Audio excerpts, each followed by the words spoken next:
মানুষের জীবনে হতাশা অবসাদ থাকবেই, এগুলোকে বাদ দিয়ে চলা সম্ভব না। প্রতিনিয়তই আমাদেরকে এই মানসিক অবস্থার সাথে লড়াই করতে হয়। জীবনের লড়াইয়ে কেউ বা জেতে, কেউ বা হারে, তবুও থেমে যেতে নেই। জীবন মানেই এগিয়ে যাওয়া। দুঃখ কষ্ট পেলে থেমে যেতে নেই। খারাপ সময়ের মধ্য দিয়েই ভালো সময়ের দেখা মেলে, শুধু একটু ধৈর্য ধরতে হয়। হ্যালো এভরিওয়ান, আসসালামু আলাইকুম। আমি আফরোজা হীরা বলছি বরিশাল থেকে। বরিশালা ব্লগার মম চ্যানেলে আরও একটি নতুন ব্লগে আপনাদের সবাইকে স্বাগতম জানাচ্ছি।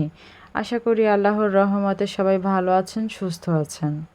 তো সব সময়ের মতো আজকের ব্লগটাও একেবারে সকাল থেকে শুরু করলাম। প্রতিদিন ছেলেকে নিয়ে এই রাস্তাটা দিয়ে আমি ওকে মাদ্রাসায় দিয়ে আসি। তো যাওয়ার সময় এই মসজিদটা দেখা যায়। তো ছেলে বলতেছিল, আম্মু তোমার ভিডিওতে এই মসজিদটা দাও, আন্টিরা দেখুক, দেখতে না অনেক ভালো লাগে। আসলে সত্যি মসজিদটা দেখতে অনেক সুন্দর। এটা এখন পর্যন্ত উদ্বোধন হয়নি। তো আজকে শুক্রবার, আজকে আপনারা যখন এই ভিডিওটা দেখছেন তো তখন এই মসজিদটা উদ্বোধন করা হয়ে যাবে ইনশাল্লাহ। আলহামদুলিল্লাহ, মসজিদটা কিন্তু দেখতে বেশ সুন্দর। আমার বাসা থেকে এটা খুব কাছে, কয়েক মিনিটের দূরত্বেই এটার অবস্থান। তো আমরা মা ছেলে যখন এই মসজিদটার সামনে দিয়ে যাই, এটার দিকে তাকিয়ে থাকি, আর আমি একটা কথাই ভাবি, আমাদের নবী হজরত মুহাম্মদ সাল্লাল্লাহু আলাইহি সাল্লাম কিন্তু বলে গিয়েছিলেন শেষ জামানায় মসজিদের চাকচিক্য অনেক বেড়ে যাবে, কিন্তু মুসল্লির সংখ্যা থাকবে অনেক কম। আসলে এটাই কিন্তু এখনকার বর্তমানের বাস্তব চিত্র।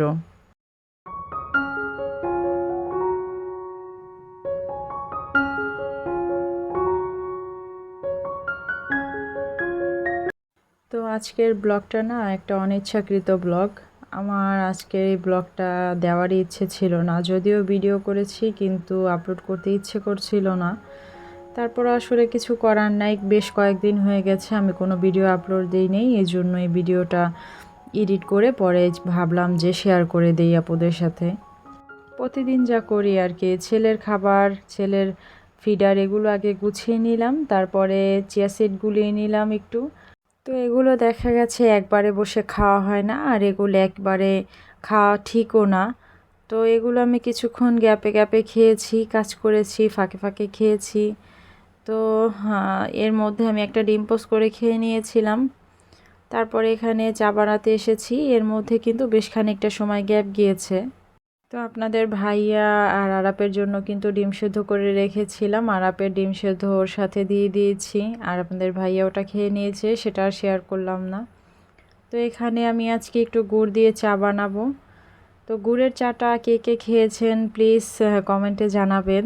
গুড়ের চাটা কিন্তু বেশ মজা, আমার কাছে এটা খুব ভালো লাগে। আপনাদের ভাইয়াও এটা খুব পছন্দ করে, এজন্য সে গুড় আনলেই আমাকে বলে যে একটু গুড়ের চা করে দাও।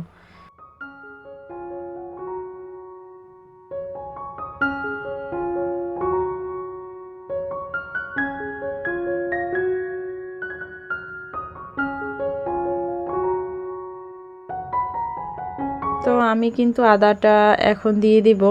আমি চাটা চুলায় থাকা অবস্থায় দেইনি, তো চাটা উঠিয়ে তারপরে কাঁচা আদাটা একটু থেতলে তারপরে চায়ের কাপের মধ্যে দিয়ে দিলে খুব সুন্দর একটা সুঘ্রাণ আসে। আমি আমার নানিকে দেখতাম সে এইভাবে দিত, আমার কাছে এটা খুব ভালো লাগে, তো আমি এইভাবে প্রায় সময় করি। তারপর আমার ওয়াশিং মেশিনটা নষ্ট হয়ে গিয়েছে, আমি একটু হাতে কাপড় চোপড় ধুয়ে নিয়েছিলাম। তারপরে আদা রসুনগুলো দেখি যে বক্সে শেষ হয়ে গেছে, সেগুলোকে গুছিয়ে নিচ্ছি। তো এদিকে আমি মাছ রান্নার জন্য মাছটা ধুয়ে নিয়েছি। তো এবার মাখিয়ে তারপরে ভেজে নেব। প্রায় মাসখানেক ধরে আমার ওয়াশিং মেশিনটা কিন্তু নষ্ট, তো এতদিন ধরে আমার হাতেই কাপড় চোপড় ধুতে হচ্ছে। তো এর জন্য কিন্তু আমার একটা সময়ও ব্যয় হয় এর পিছনে। তো মেশিনটা সার্ভিস করার জন্য শোরুমে পাঠানো হয়েছে, হয়তোবা খুব শীঘ্রই আমি হাতে পেয়ে যাব। তো এর মধ্যে আমার শরীরটা কিন্তু খুব একটা ভালো ছিল না, মাথা ব্যথা ছিল, একটু হালকা জ্বরও ছিল গায়ে, তো যার কারণে খুব ক্লান্ত ছিলাম, শরীরটাও ভালো ছিল না। তো 2 দিন আমি কিন্তু রেস্টেও ছিলাম। যদিও ভিডিওটা করা ছিল কিন্তু আসলে এডিট করে ভয়েস দিয়ে ছাড়ার মতন পরিস্থিতি ছিল না। আমি শারীরিকভাবে অতটা অ্যাবেল ছিলাম না এগুলো করার জন্য, যার কারণে আমি একটু রেস্টে গিয়েছিলাম, এজন্য ভিডিওটা দিতে দেরি হয়েছে। তো কথা বলতে বলতে আমি কিন্তু আসল কথাটাই ভুলে গিয়েছি। প্রতিদিনকার মতন আপুদের সাথে যে কথাটা বলি আসলে সেটা আজকে বলাই হয়নি। তো জানি না ভিডিওর এই মুহূর্তে কে বা কারা আমার সাথে আছেন এখন পর্যন্ত। যদি কেউ আমার সাথে এখনও থেকে থাকেন তো তাদের সবাইকে বলছি, যারা এই মুহূর্তে আমার ভিডিওটি দেখছেন তারা প্লিজ একটি লাইক দিতে ভুলবেন না, এবং যারা আমার এই ছোট্ট চ্যানেলটি নতুন ভিজিট করছেন ভালো লাগলে সাবস্ক্রাইব করে আমার পাশে থাকতে পারেন। তো কথা বলতে বলতে আমি কিন্তু কাজও করে নিচ্ছি। তো এখানে আমি পটলের তরকারি রান্না করব চিংড়ি মাছ দিয়ে, সেজন্য মশলাটাকে কষিয়ে তারপর পটল দিয়ে কিছুক্ষণ কষিয়েছি, তারপর এতে ঝোল দিয়ে দিয়েছি। তো পাশে আমার মাছটাও কিন্তু রান্না করা প্রায় হয়ে গেছে।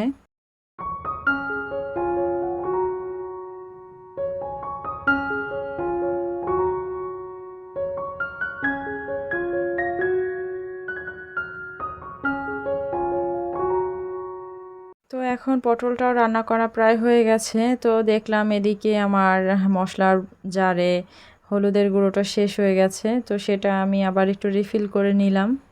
তো আজকে ছেলের মাদ্রাসায় ছেলের জন্য একটু খাবার পাঠাবো, তো এই জন্য ও যেহেতু চিকেন পছন্দ করে আমি একটু মুরগি রান্না করে নিচ্ছি। তো সব সময় মাছ থেকে দূরে থাকে, ও মাছ পছন্দ করে না, একেবারেই খেতে চায় না। মাঝে মাঝে আমি করি কি, কাঁটাটা ভালো করে বেছে, সব মাছে তো কাঁটা থাকেও না, তো ওইটা ওর ভাতের সাথে ভালোভাবে মেখে দেই যেন বুঝতে না পারে। তো আমার বাবাটা কিন্তু খাবারে খুব লক্ষ্মী, কোনো খাবার নিয়ে সে আমাকে জ্বালাতন করে না। তো করোনার সময় একটা ঘটনা ঘটার পর থেকে ও কিন্তু মাছ খেতে চায় না। আসলে ওই সময় একদিন ওর বাবা ওকে ভাত খাইয়ে দিতে নিয়েছিল, তো ভুলবশত একটা কাঁটা ওর গলায় বিঁধে যায়, আর এমন একটা পরিস্থিতিতে পৌঁছেছিল ঘটনাটা, ওর গলা থেকে রক্ত বের হয়েছিল। তো ও এত ভয় পেয়েছে, ওর পর থেকে আসলে ও মাছ থেকে সব সময় দূরে থাকে, মাছকে অনেক ভয় পায়। এমনকি আমাদের হসপিটালও যেতে হয়েছিল, তো তখন লকডাউনের কারণে অনেক সমস্যা হয়েছিল ওকে হসপিটাল পর্যন্ত নিয়ে যেতে। তো আসলে ওই সময়টা খুবই একটা দুর্বিষহ একটা ঘটনা, ওটা মনেও করলে খুব খারাপ লাগে। তো রান্নাবান্না শেষ করে ইজানকে গোসল করিয়ে তারপর ওকে খাইয়ে দিয়েছিলাম, তারপর ঘুম পাড়িয়ে আমরাও একটু রেস্ট করে নিয়েছি, খাওয়া দাওয়া করেছি। তো এটা ছিল সন্ধ্যার সময়। আমি আজকে একটু হালিম রান্না করব। আপনাদের ভাইয়া বলছিল যে একটু হালিম রান্না করে খাওয়াও, ওয়েদারটা ভালো ছিল। যদিও এখন যখন ভিডিওটা পাবলিশ করছি তখন কিন্তু ওয়েদার আবার হট হয়ে গেছে। তো আমি এখানে মাংসটাকে কষিয়ে নিচ্ছি, তারপরে কষানো হয়ে গেলে তারপরে সামান্য একটু পানি দিয়ে এটাকে সিদ্ধ করে নিব। তো মাংসটা সিদ্ধ হয়ে গেলে তারপরে এখানে যে চাল ডালের মিশ্রণটা আমি ভিজিয়ে রেখেছিলাম এটা মাংসের মধ্যে দিয়ে তারপরে সামান্য পরিমাণ যতটুকু প্রয়োজন পরিমাণ মতো পানি দিয়ে তারপরে এটাকে সিদ্ধ করে নেব। তো আমার গত ভিডিওতে আমার ক্ষীর আইসক্রিমের প্রশংসা করতে কিন্তু কেউ বাদ যাননি, এজন্য সবাইকে অনেক অনেক ধন্যবাদ জানাই। তো আসলে আইসক্রিমটা কিন্তু খেতেও অনেক মজা ছিল। গত ৩-৪ বছর যাবৎ প্রতি বছরই আমি গরমের দিনে এই আইসক্রিমটা তৈরি করি। বাসার সবাই এটা খুব পছন্দ করে আর তৃপ্তি করে খায়। একটা জিনিস দেখবেন, যদি বাসার সবাই যে জিনিস খেয়ে তৃপ্তি পায় ওইটা আসলে বারবার করতে খুব ভালো লাগে, আর আপনি আরও বেশি ইন্সপায়ার্ড হবেন ওই জিনিসটাকে আরও ভালোভাবে তৈরি করে সবার সামনে প্রেজেন্ট করার জন্য। তো এখানে আমার হালিম রান্নাটা কিন্তু প্রায় হয়ে গেছে। তো এখানে আমি বেরেস্তা তৈরি করে নিচ্ছি কিছুটা হালিমের উপরে দেওয়ার জন্য।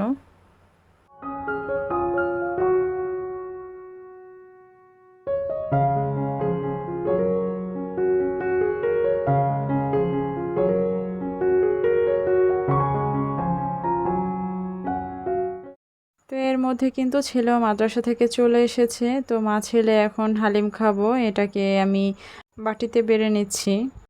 ছেলেও মাদ্রাসা থেকে এসে অনেকটা ক্লান্ত হয়ে পড়েছিল। আসলে এখন ওর পরীক্ষা চলে, তো পড়ার চাপ একটু বেশি। তো খুব সকালে যায় আবার রাতে আসে, সারাদিনই পড়ার মধ্যে থাকতে হয়। মাঝে মাঝে কান্না করে দেয়, আম্মু আমার আর ভাল লাগতেছে না, অনেক পড়ার চাপ। তো এর মধ্যে ইজান সোনারও ভালোই জ্বর গিয়েছে, আলহামদুলিল্লাহ সে এখন একটু সুস্থ আছে।